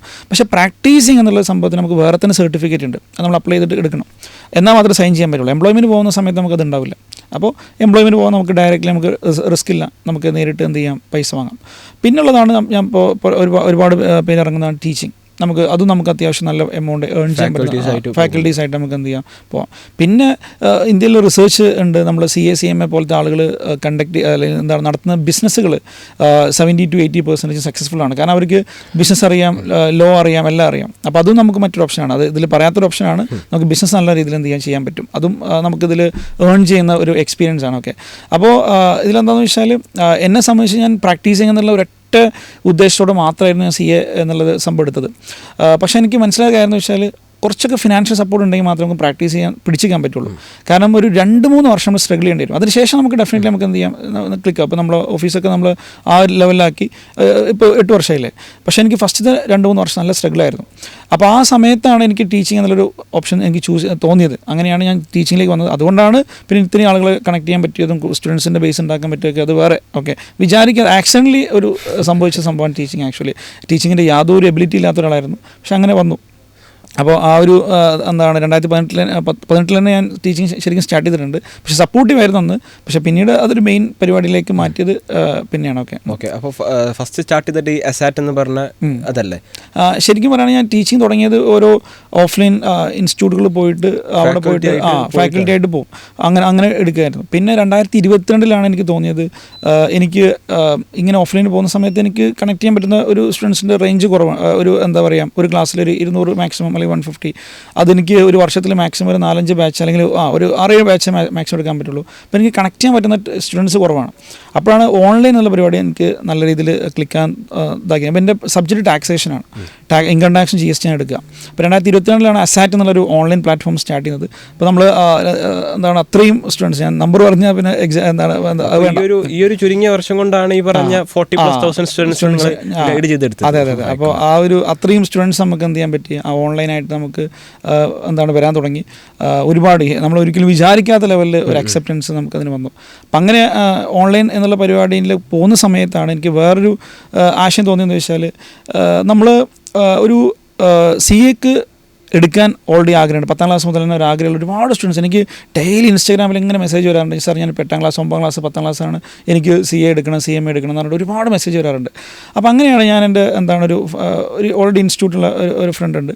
അപ്പോൾ നമ്മൾ ഡിസ്കസ് ചെയ്താണ് നമുക്ക് എന്തുകൊണ്ട് നമുക്ക് ഒരു 10ാം ക്ലാസ് കഴിഞ്ഞൊരു സ്റ്റുഡൻറ്റിനെ നമുക്ക് തന്നെ +1 നമുക്ക് കൊടുത്തിട്ട് അതിൻ്റെ കൂടെ നമുക്ക് CA പ്രിപ്പയർ ചെയ്തുവിടാം. അങ്ങനത്തെ ഒരു ആശയം ഇൻറ്റിഗ്രേറ്റഡ് സിസ്റ്റം അത് ഓൾറെഡി സയൻസിലൊക്കെ നല്ല രീതിയിൽ അക്സെപ്റ്റ് ചെയ്തുള്ള സംഭവമാണ്. പക്ഷേ കൊമേഴ്സിൽ വല്ലാതെ ആളുകൾ ഞാനിപ്പോഴാണ് കേൾക്കുന്നത് ഈ സംഭവം +1 പഠിക്കാന്നില്ല. അപ്പോൾ അതിൻ്റെ ഒരു റീസൺ എന്താണെന്ന് വെച്ചാൽ നമ്മളിപ്പോൾ ഒരു 10ാം ക്ലാസ് കഴിഞ്ഞിട്ടുള്ള ഒരു സാധാ ഒരു സ്കൂളിൽ പോകുന്ന സമയത്ത്, അതായത് ഞാൻ പറഞ്ഞത് ഇങ്ങനെ ആഗ്രഹമുള്ള കുട്ടികളാട്ടോ, അവർ പോകുന്ന സമയത്ത് വെച്ചാൽ അവർക്ക് ഒരിക്കലും ഒരു CA ഓറിയൻറ്റഡ് ആയിട്ടുള്ളൊരു ട്രെയിനിങ് അല്ല കിട്ടുക. അവരുടെ നോർമൽ അക്കൗണ്ടിങ് പഠിപ്പിച്ചു കൊടുക്കും, നോർമൽ രീതിയിൽ പഠിപ്പിച്ചു കൊടുക്കും. പക്ഷേ നമ്മൾ ഇങ്ങനെ ഒരു ഇൻറ്റഗ്രേറ്റഡിൽ വരുന്ന സമയത്ത് എന്ന് വെച്ചാൽ നമ്മളവിടെ main focus definitely full A+ നമുക്ക് ഉറപ്പാലും കിട്ടും. കാരണം CA ബേസിലാണ് നമ്മൾ പഠിക്കുന്നത്. അപ്പോൾ ഫുൾ A+ നമുക്ക് 100% നമുക്ക് ഗ്യാരണ്ടി ചെയ്യാൻ പറ്റും. പിന്നെ എന്ത് ചെയ്യുന്നത് വെച്ചാൽ നമുക്ക് ആ കുട്ടി നമുക്ക് എന്ത് ചെയ്യാം, ആ ഒരു 2 വർഷം നമ്മളെ കയ്യിൽ കിട്ടുകയാണ്, 2 +1 +2 കയ്യിൽ കിട്ടുകയാണ്. അപ്പോഴേക്കും നമുക്ക് എന്ത് ചെയ്യാൻ പറ്റും, ആ കുട്ടി നമുക്ക് പക്ക ഒരു CA സ്റ്റുഡൻറ്റ് അതിനുള്ള മെറ്റീരിയലാക്കി മാറ്റാൻ പറ്റും. അപ്പോൾ പിന്നെ വേറൊരു പേടിയും പേടിക്കേണ്ട. അപ്പോൾ ആ ഡ്രോപ്പ് ഔട്ട് എന്നുള്ള പരിപാടി നമുക്ക് എന്ത് ചെയ്യാൻ പറ്റും ഒഴിവാക്കാം. പിന്നെ ഈ +1 +2 പഠിക്കുന്ന സമയത്ത് അവർക്ക് തന്നെ മനസ്സിലാക്കാൻ പറ്റും അത് +2 എങ്ങനെയാണ് നമ്മൾ കംപ്ലീറ്റ് ആവുമല്ലോ, അപ്പോൾ തന്നെ ചൂസ് ചെയ്യാൻ പറ്റും എനിക്ക് CA കണ്ടിന്യൂ ചെയ്യണം. അപ്പം അങ്ങനത്തെ പല പ്രശ്നങ്ങൾക്കുള്ള ഒരു സൊല്യൂഷനാണ് ശരിക്കും ഇൻറ്റഗ്രേറ്റഡ് എന്നുള്ളൊരു പരിപാടി നമ്മൾ ചിന്തിച്ചത്. അങ്ങനെയാണ് നമ്മൾ മഞ്ചേരിയിൽ C റൂട്ട് എന്നുള്ളൊരു ക്യാമ്പസ്, ഇപ്പോൾ നമ്മുടെ സ്വന്തം ക്യാമ്പസാണ്, നമ്മൾ ലാൻഡൊക്കെ അക്യൂർ ചെയ്തു, അതിൻ്റെ ലാൻഡ്സ്കേപ്പിംഗ് നടന്നുകൊണ്ടിരിക്കുകയാണ്. അത് നമ്മളൊരു അടുത്ത ഒരു വർഷം കൊണ്ട് നമ്മൾ എന്ത് ചെയ്യുക, കൺസ്ട്രക്ഷൻ ഫുള്ളായിട്ട് തീർക്കണം എന്നാണ് നമ്മൾ എല്ലാ കണക്കൂട്ടിൽ. അപ്പോൾ ഇതെല്ലാം നടക്കും വിചാരിക്കുന്നു. അപ്പോൾ അങ്ങനത്തെ ഒരു സിസ്റ്റത്തിലേക്ക് ഇപ്പോൾ നമ്മൾ C റൂട്ട് എന്നുള്ളൊരു ക്യാമ്പസും കൂടെ ഇപ്പോൾ വരുന്നുണ്ട്. എന്തൊക്കെ പറഞ്ഞാലും ഫസ്റ്റ് ഒരു ഫിനാൻഷ്യൽ സ്റ്റെബിലിറ്റി എന്തായാലും ഇത് പഠിക്കാൻ വരുന്ന ഒരു സ്റ്റുഡൻറ്റിന് വേണം. അപ്പോൾ എനിക്ക് ചോദിക്കാനുള്ള ഓൾമോസ്റ്റ് ഇപ്പം ഒരു കോസ്റ്റ് റേഞ്ച് ഒന്ന് പറയാൻ പറ്റും, എത്ര വരും എന്നുള്ളത്? നമുക്ക് ഡെഫിനറ്റ്ലി എല്ലാ ഇൻസ്റ്റിറ്റ്യൂട്ടും കൊടുക്കുന്ന ഇൻഫ്രാസ്ട്രക്ചർ ഡിഫറൻ്റ് ആണ്, അതുകൊണ്ട് കോസ്റ്റ് മാറും. പക്ഷേ ഞാൻ ഒരു ആവറേജ് പറയാം, ഒരു ആവറേജ് ആയിട്ടുള്ള ഒരു കോസ്റ്റ് എത്ര വേണം. അപ്പോൾ നിങ്ങൾ ഇതിലേറെ കൂടുതൽ കൊടുക്കുക അല്ലെങ്കിൽ ഇതിൽ കുറവ് കൊടുക്കുകയൊക്കെ സമയത്ത് നിങ്ങൾക്ക് ചിന്തിക്കാം, അതായത് എന്താണ് സംഭവം. അതായത് ഒരു ഫൗണ്ടേഷനൊക്കെ പഠിക്കുന്ന സമയത്ത് ഒരു ആവറേജ് ഒരു 60,000 to 70,000 ആണ് നമുക്കൊരു അവിടെ നമ്മൾ കൊടുക്കേണ്ട ഒരു എമൗണ്ട്. ഞാൻ ഹോസ്റ്റൽ ഫീ ഒക്കെ അതിന് പുറമാണ് ഞാൻ പറഞ്ഞത്, ഒരു ട്യൂഷൻ ഫീ ഒക്കെ ആയിട്ട് നമുക്ക് അത്ര ആണ് ഒരു ഏകദേശം വരിക. പിന്നെ നമ്മൾ അടുത്ത ലെവൽ ഇൻ്റർമീഡിയറ്റ് ലെവൽ അതിനൊരു 80,000 to 90,000 ഒക്കെ നമുക്ക് എന്ത് ചെയ്യാം. അത് ഞാൻ പറഞ്ഞ കുറച്ചൊക്കെ പ്രീമിയം ലെവലിലാണെങ്കിൽ 80,000 to 90,000, അത് താഴെയുള്ളുണ്ട് മുകളിലുണ്ട് ഒക്കെ ഉണ്ട്.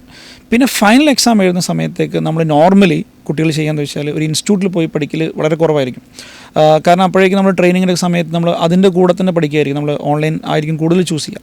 അപ്പോൾ പിന്നെ നമുക്ക് അത്രത്തോളം കോസ്റ്റ് വരില്ല. എന്നാലും ഇപ്പോൾ ഇൻസ്റ്റിറ്റ്യൂട്ടിൽ പോയി പഠിക്കുകയാണെങ്കിൽ നമുക്ക് എന്ത് ചെയ്യും, ഏകദേശം 80,000 to 90,000 അതിനും വരും. അതല്ല നമ്മൾ മറ്റുള്ള ചിലപ്പോൾ ചില ഫാക്കൽറ്റീസിന് ക്ലാസ്സിന് മാത്രം പോകുന്ന സംഭവമൊക്കെ ഉണ്ടാവും. അപ്പോൾ അത് നമുക്ക് കറക്റ്റായിട്ട് പറയാൻ പറ്റില്ല. അപ്പോൾ ഒരു ഫൗണ്ടേഷൻ മാത്രം കൂട്ടിയാൽ മതി ശരിക്കും പറയുകയാണെങ്കിൽ ഒരു കോസ്റ്റിൽ. നമുക്കൊരു 60 ഫൗണ്ടേഷനും അതുപോലെ ഒരു 80 ഇൻ്ററും അത്രയേ ഉള്ളൂ ശരിക്കും കോസ്റ്റ് വരുന്നത്. ഓക്കെ അപ്പം വലിയ കോസ്റ്റ് വരുന്നൊരു സംഭവമല്ല. അതേ പറഞ്ഞത് നമ്മളൊരു സയൻസ് നമ്മൾ MBBS പോലത്തെ സാധനങ്ങൾക്ക് കമ്പയർ ചെയ്യുന്ന സമയത്ത് ഏതൊരു പാവപ്പെട്ടവനും പഠിച്ചെടുക്കാൻ പറ്റുന്നൊരു കോഴ്സാണ് നമുക്ക് ഈ പറഞ്ഞ CA. കാരണം അത്രത്തോളം കോസ്റ്റ് വരുന്നുള്ളൂ. പിന്നെ നമുക്ക് ഇത് ഞാൻ പറഞ്ഞത് ഒക്കെ ഫസ്റ്റ് അറ്റംപ്റ്റിൽ ക്ലിയർ ചെയ്താട്ടോ, അല്ലെങ്കിലാണ് പിന്നെ ഫിനാൻഷ്യൽ പിന്നെ റിപ്പീറ്റഡ് വരുമ്പം അതിൻ്റെ പ്രശ്നങ്ങളും ഇതൊക്കെ ഉണ്ടാവും. ഓക്കെ, അപ്പോൾ ഈ ഒരു ഇതിൻ്റെ കൂടെ ഫിനാൻഷ്യലി പറ്റ സ്റ്റേബിൾ ഇല്ലാത്ത ആൾക്കാരും ഉണ്ടാവും, പഠിക്കാൻ താല്പര്യമുള്ളവരുണ്ടാവും. അപ്പം അവർക്ക് വേണ്ടി എന്തെങ്കിലും സ്കോളർഷിപ്പ് ഓപ്ഷൻസ് കാര്യങ്ങൾ എന്തെങ്കിലും? ഡെഫിനറ്റ്ലി നമ്മൾ ഒരുപാട് ഗവൺമെൻറ് സ്കീംസ് ഉണ്ട്. അത് പലപ്പോഴും ഇതിലെന്താണെന്ന് വെച്ചാൽ നിങ്ങൾ പഠിക്കുന്ന ഇൻസ്റ്റിറ്റ്യൂട്ടിൽ പോയിട്ട് എന്ത് ചെയ്യണം, ആദ്യം അതൊക്കെ ചോദിക്കണം, സ്കോളർഷിപ്പ് സെറ്റാക്കി തരും. കാരണം നമുക്ക് ഈ കുട്ടികൾക്ക് ഒരിക്കലും സ്കോളർഷിപ്പിനെ കുറിച്ച് ഐഡിയ ഉണ്ടാവില്ല, എന്തൊക്കെ സ്കോളർഷിപ്പ് ഉണ്ട്. അപ്പോൾ ഇൻസ്റ്റിറ്റ്യൂട്ടുകളുടെ ഒരു റെസ്പോൺസിബിലിറ്റിയാണ് ഏതൊക്കെ ആ സ്റ്റുഡൻറ്റിന് പറ്റുന്ന സ്കോളർഷിപ്പ് വാങ്ങിച്ചു കൊടുക്കുക എന്നുള്ളത്.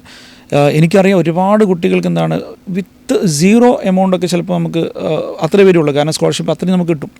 അപ്പോൾ പക്ഷേ എന്താണെന്ന് വെച്ചാൽ അതിൻ്റെ പ്രോപ്പറായിട്ടുള്ള സ്കോളർഷിപ്പ് നമ്മൾ എന്ത് ചെയ്യണം, അത് ഇൻസ്റ്റിറ്റ്യൂട്ട് ചെയ്ത് കൊടുക്കണം. അപ്പോൾ നിങ്ങൾ ഏതൊരു ഇൻസ്റ്റിറ്റ്യൂട്ടിൽ പോകുന്ന സമയത്തും ആദ്യം ചോദിക്കേണ്ട കാര്യങ്ങളെന്ന് വെച്ചാൽ ഒന്ന് ഒരു ഇൻസ്റ്റിറ്റ്യൂട്ട്, അതുകൊണ്ട് ഞാൻ നിങ്ങൾ ചോദിക്കാതെ തന്നെ പറയുകയാണ്, ഒരു ഇൻസ്റ്റിറ്റ്യൂട്ട് ചൂസ് ചെയ്യുന്ന സമയത്ത് ഡെഫിനറ്റ്ലി നിങ്ങൾ നോക്കേണ്ട 2 കാര്യങ്ങളെന്ന് വെച്ചാൽ ഒന്ന് അവിടുത്തെ ഫാക്കൽറ്റീസിൻ്റെ പാനൽ നോക്കുക. ഓക്കെ, പിന്നെ നിങ്ങൾ നിർബന്ധമായിട്ട് ഒരു ഇൻഫ്രാസ്ട്രക്ചർ നോക്കുക. കാരണം നമുക്ക് കുറച്ചൊക്കെ ഇൻഫ്രാസ്ട്രക്ചറിൻ്റെ ഭാഗമാണ്. കാരണം നമ്മൾ വെറുതെ ഒരു ചെറിയൊരു സെറ്റപ്പിൽ നമ്മൾ ചെയ്ത് കഴിഞ്ഞാൽ കുട്ടികൾക്ക് തന്നെ അപ്പോൾ ഞാൻ പല സ്റ്റുഡൻസിൻ്റെ കയ്യിൽ നിന്ന് കേട്ടു, നമ്മൾ ഇൻ്റർവെല്ലിന് പോലും പുറത്തിറങ്ങാൻ പറ്റാത്ത രീതിയിലുള്ള ഇൻഫ്രാ ഒക്കെ ഉണ്ട്. അപ്പോൾ അവർക്ക് ആ ഒരു കോഴ്സ് അപ്പം തന്നെ വെറുത്തുവാണ്. അപ്പോൾ അത് നിങ്ങൾ നിർബന്ധമായിട്ട് നോക്കുക. കുറച്ചൊക്കെ വലിയ സംഭവം നിർബന്ധമല്ല.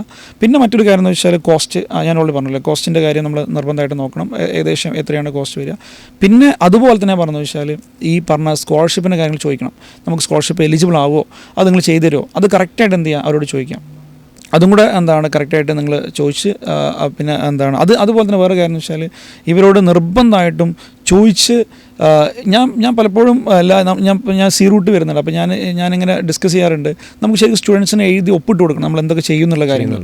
ശരിക്കും അങ്ങനത്തെ ഒരു അങ്ങനെ വാങ്ങിക്കാൻ പറ്റുകയാണെങ്കിൽ ഏറ്റവും ബെറ്ററാണ്. കാരണം പല ഇൻസ്റ്റിറ്റ്യൂട്ടുകളും പറയുന്നത് വെച്ചാൽ ഞങ്ങൾ കറക്റ്റ് മെൻറ്റർഷിപ്പ് കൊടുക്കും, കറക്റ്റ് എന്താ പറയുക എക്സാംസ് നടത്തും. പക്ഷേ അതൊക്കെ സ്റ്റുഡൻസ് ജോയിൻ ചെയ്ത് കഴിഞ്ഞാൽ അതൊന്നും ഉണ്ടാവില്ല. അപ്പോൾ അതൊക്കെ ശരിക്കും എന്ത് ചെയ്യുകയെന്ന് വെച്ചാൽ ശരിക്കും ഒരു ഒപ്പിട്ട് വാങ്ങാൻ പറ്റുകയാണെങ്കിൽ ഏറ്റവും ബെറ്റർ ആയിരിക്കും. അപ്പോൾ ഞാൻ എൻ്റെ ഓഫ് ഇൻസ്റ്റിറ്റ്യൂട്ട് വരുന്ന സമയത്ത് എൻ്റെ മനസ്സിലൊരു പ്ലാൻ അതാണ്. ഒരു കുട്ടി വരുന്ന സമയത്ത് ഞങ്ങൾ ഇതൊക്കെ ചെയ്ത് കൊടുക്കുന്നൊരു ഒപ്പിട്ട് നമ്മൾ കൊടുക്കാനുള്ളൊരു പ്ലാൻ ഉണ്ട്. ശരിക്കും പറയുകയാണെങ്കിൽ അത് നമുക്ക് അവർക്കുള്ളൊരു കോൺഫിഡൻസ് ബൂസ്റ്റാണ്, ട്രസ്റ്റാണ് ആക്ച്വലി. അപ്പോൾ പിന്നെ ഇതൊക്കെ നോക്കിയിട്ട് വേണം ഒരു ഇൻസ്റ്റിറ്റ്യൂട്ട് ചൂസ് ചെയ്യാൻ. ഈ CA പറഞ്ഞ ഈ ഒരു കോഴ്സിന് ഗവൺമെൻറ് സ്ഥാപനങ്ങൾ എന്തെങ്കിലും ഉണ്ടോ? ഞാൻ നേരത്തെ പറഞ്ഞില്ലേ, നമ്മൾ ഈ CA എന്നുള്ള അല്ലെങ്കിൽ CMA CS വടവർ അതിൽ പിന്നെന്താണ് പറയുക, നമുക്ക് ICA എന്നുള്ളൊരു ബോഡി ഉണ്ട്. അവർക്ക് ഒരുപാട് ചാപ്റ്റേഴ്സ് ഉണ്ട്. എന്താണ് ഇപ്പോൾ കാലിക്കറ്റ് ചാപ്റ്റർ ഉണ്ട്, അങ്ങനെ തൃശ്ശൂർ ചാപ്റ്റർ, എല്ലായിടത്തും ചാപ്റ്റേഴ്സ് ഉണ്ട്. മീൻസ് അതായത് ബ്രാഞ്ചുകൾ അതാണ്. അപ്പോൾ അവിടെ നമുക്ക് ക്ലാസ് ഉണ്ടാവും. പക്ഷേ അവിടെ ഫീ കൊടുക്കണം. പക്ഷേ കമ്പാരിറ്റീവ്ലി കുറച്ച് കുറവായിരിക്കും. പിന്നെന്താണ്, അപ്പോൾ അതല്ലാതെ ഒരു ഗവൺമെൻറ് കോളേജ് പോലത്തെ അങ്ങനത്തെ പരിപാടിയൊന്നുമില്ല. ഇത് ശരിക്കും ഇൻസ്റ്റിറ്റ്യൂട്ടുകളൊക്കെ അധികം പ്രൈവറ്റ് തന്നെ ആയിരിക്കും. അവിടെ തന്നെ പോയാൽ മതി.